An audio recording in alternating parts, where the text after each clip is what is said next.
From the PEP Radio Newsroom, this is the daily news for April 3rd, 2026. These are the stories we are covering at this hour.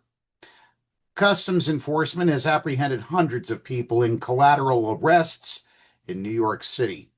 811. That's how many people U.S. Immigration and Customs Enforcement apprehended in New York City from August 2025 to March 10, 2026, in what the agency described as collateral arrests, according to the city, which cited data obtained by the Deportation Data Project. These arrests were categorized differently by ICE than those of people detained in a targeted operation, the publication noted. The overwhelming majority of people who were caught up in collateral arrests also had no criminal history, undercutting the agency's claims that it was going after the worst of the worst. This story only reveals how the media manipulates data to peddle a false narrative that DHS is not targeting the worst of the worst.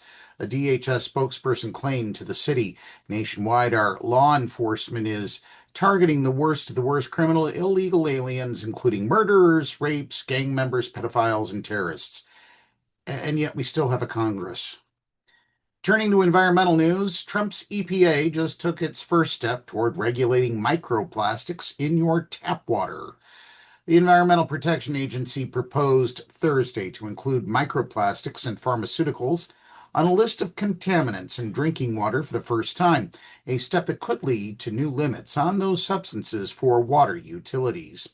EPA Administrator Lee Zeldin said they are responding to Americans who have worried about plastics and pharmaceuticals in their drinking water. The gesture also aims to hand a win to Health Secretary Robert F. Kennedy Jr.'s MAHA movement, Make America Healthy Again, which for months has pressured Zeldin to further crack down on environmental contaminants. The EPA's contaminant candidate list identifies contaminants in drinking water not regulated under the Safe Drinking Water Act. The agency is publishing the draft of the sixth version of the list, which opens a 60-day public comment period. It expects to finalize the list by mid-November. I can't think of an issue that hits closer to home for American families than the safety of their drinking water, Zeldin said at EPA headquarters.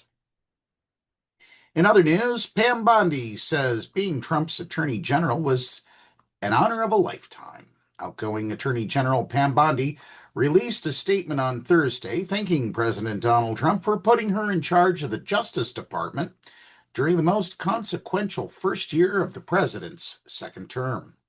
Leading President Trump's historic and highly successful efforts to make America safer and more secure has been the honor of a lifetime, she said.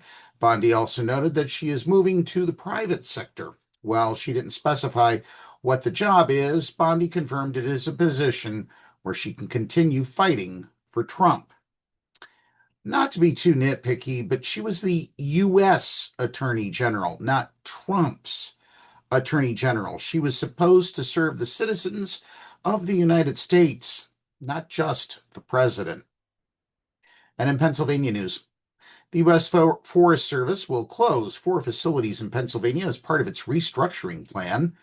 The Trump administration announced Tuesday it will move the service's headquarters from Washington, D.C.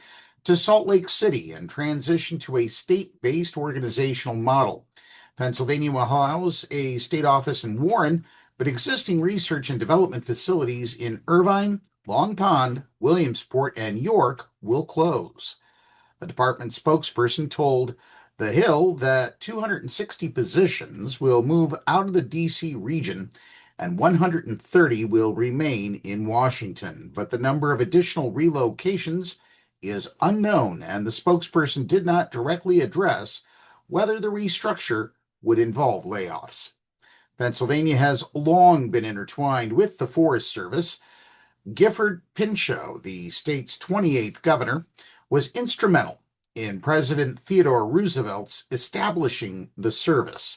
Today, Gifford Pinchot State Park in York County honors his legacy of conservation. The U.S. Department of Agriculture said most of the land the service manages is concentrated in the West. Under the new model, 15 state directors will oversee operations within one or more states as part of an effort to eliminate layers of management. Moving the Forest Service closer to the forests we manage is an essential action that will improve our core mission of managing our forests while saving taxpayer dollars and boosting employee recruitment, said Agriculture Secretary Brooke Rollins in a statement announcing the change. And that's the news at this hour. PEP Radio is available on the Live 365 app, the PEP Radio page at paequality.com, Roku, and Alexa. Up next, we have the Meadville area weather forecast here on PEP Radio.